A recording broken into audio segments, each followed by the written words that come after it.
So first, can you introduce yourself with your first name, your school, the grade you're going to be in, and some extracurriculars that you're doing? Yeah, sure. So my name is Justin. I am a rising second year at UVA, which is a rising sophomore in college. And some of my extracurriculars include my college's peer advising family network, which is sort of an East Asian and Asian advisor network. I'm also in my school's Chinese Student Association, Taiwanese Student Association, and I'm in the athletic bands program. Okay.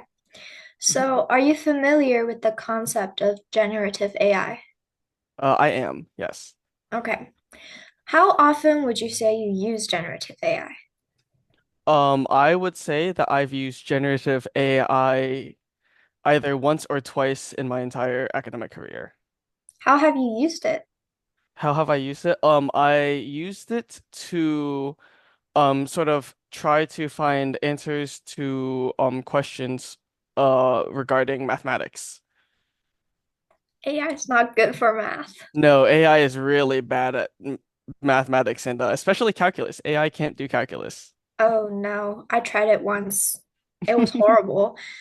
Would you like to see generative AI being incorporated into academia? Um, I think that generative AI would not necessarily be a bad thing to incorporate into academia. I just don't know how good of a thing it would be.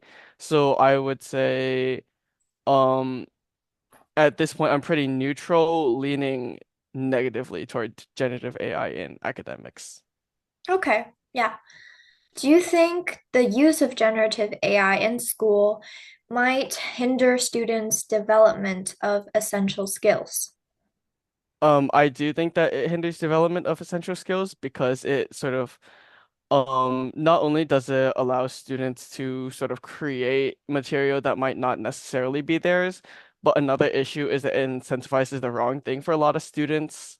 A lot of the work that you do in school, especially in like elementary, middle, and high school, the point of the work isn't necessarily the content, but it's the soft skills that you develop alongside it.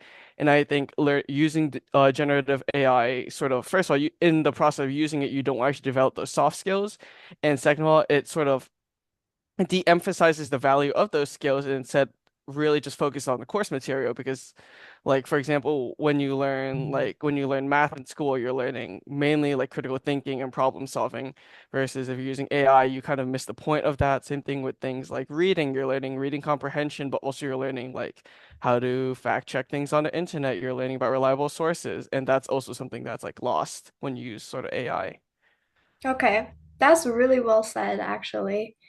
So you mentioned that the AI creates things that doesn't necessarily belong to the student, which goes into the next question. Do you think content generated by the AI belongs to the user? um I think that that really depends on how the AI functions. I think if, for example, you have your own generative AI and you are responsible for all the source material that the AI is able to use, then in that case, then the material that AI generates would be belonging to you.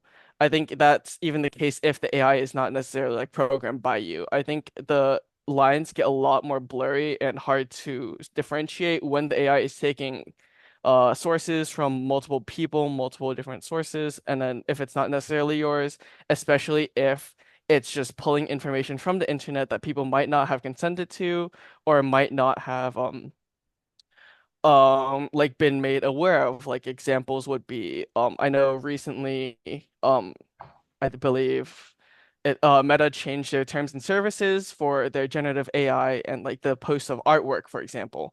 And so I think if you're using their AI to generate artwork, I don't think that can be considered like your artwork because it's using other people's art as models.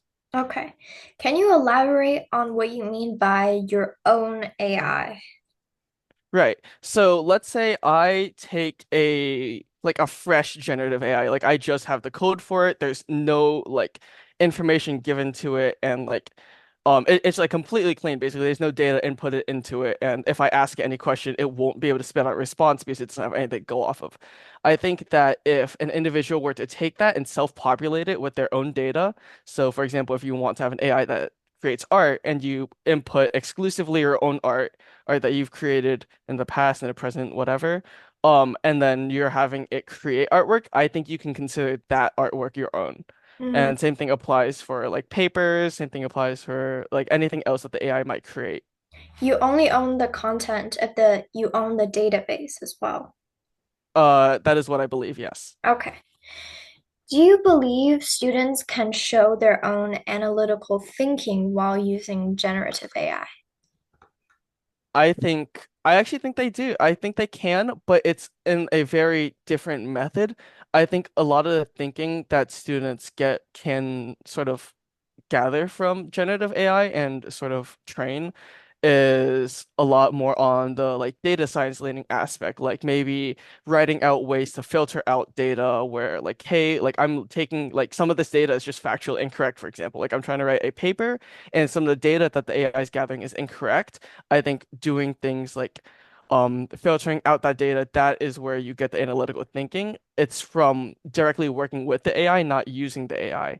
I will say there is some thinking that is associated with like how do you get the AI to generate prompts that you need, but I don't think that's exclusive to AI. I think that's something that is very that's like you that's a skill you gather in research altogether as a whole, as opposed to just using the AI. And so I think unless you're doing something specifically along the lines of like programming the AI, changing the data set, or writing any sort of way to modify how the AI will function, I think that's the only way for you to gain any sort of like analytical or like skills training from it.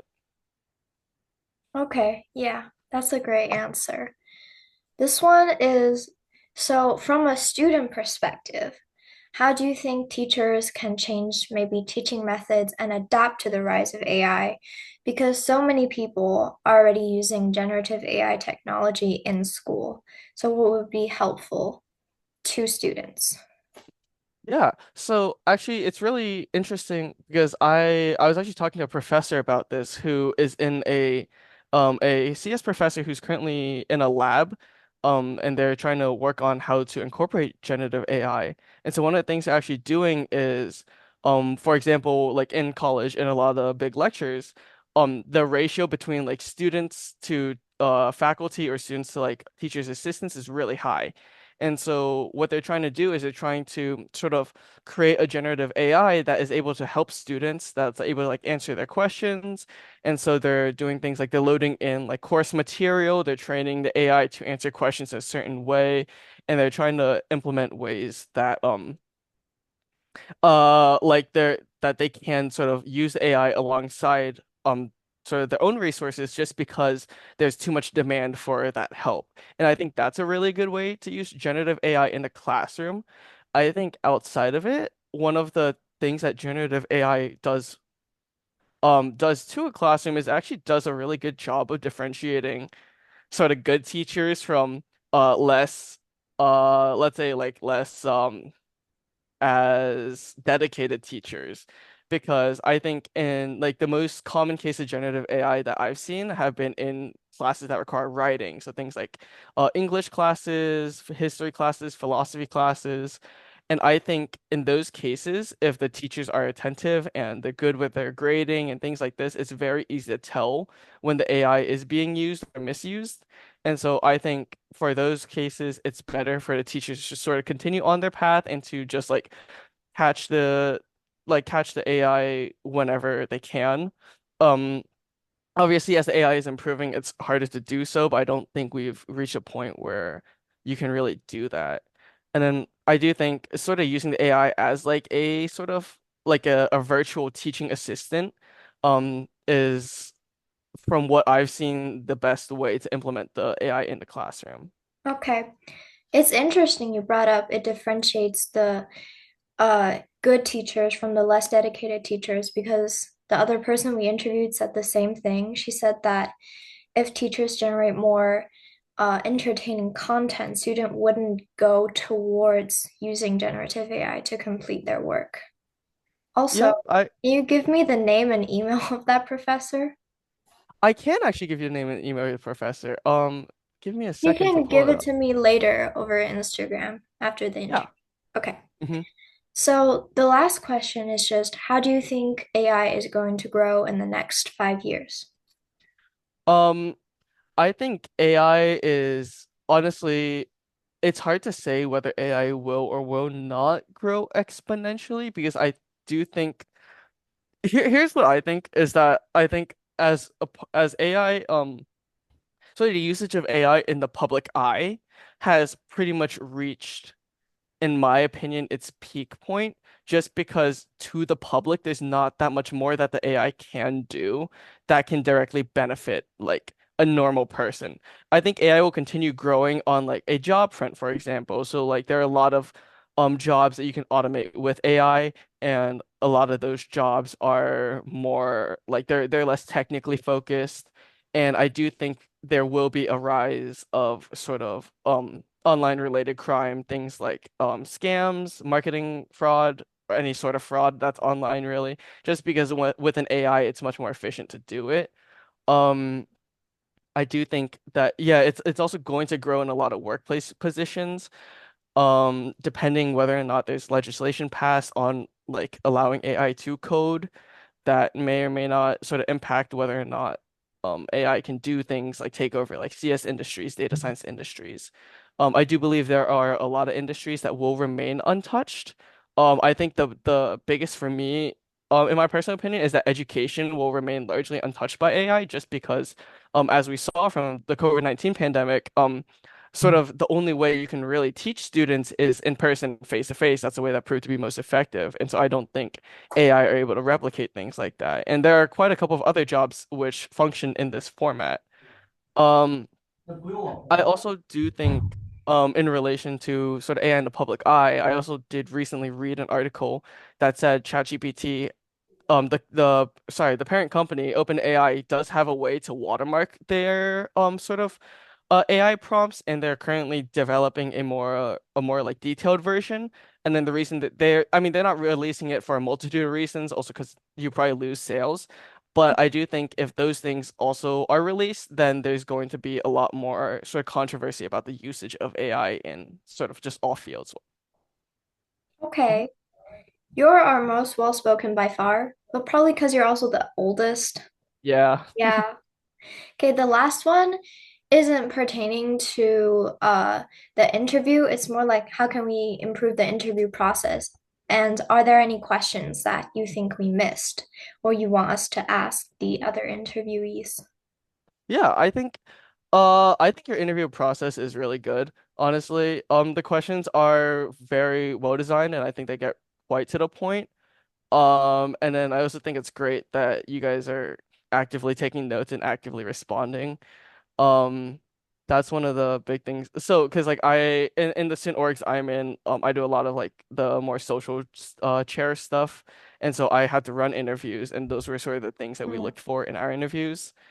Um, yeah, I think those are pretty good cases. I think maybe having like a couple more direct examples for the people who are not as wordy or who might need like a push before they sort of get onto the right topic. I know some of the topics regarding AI are pretty broad in Yeah, general. we have scenarios prepared for that, but you didn't need them, so Okay, okay, great. Yeah.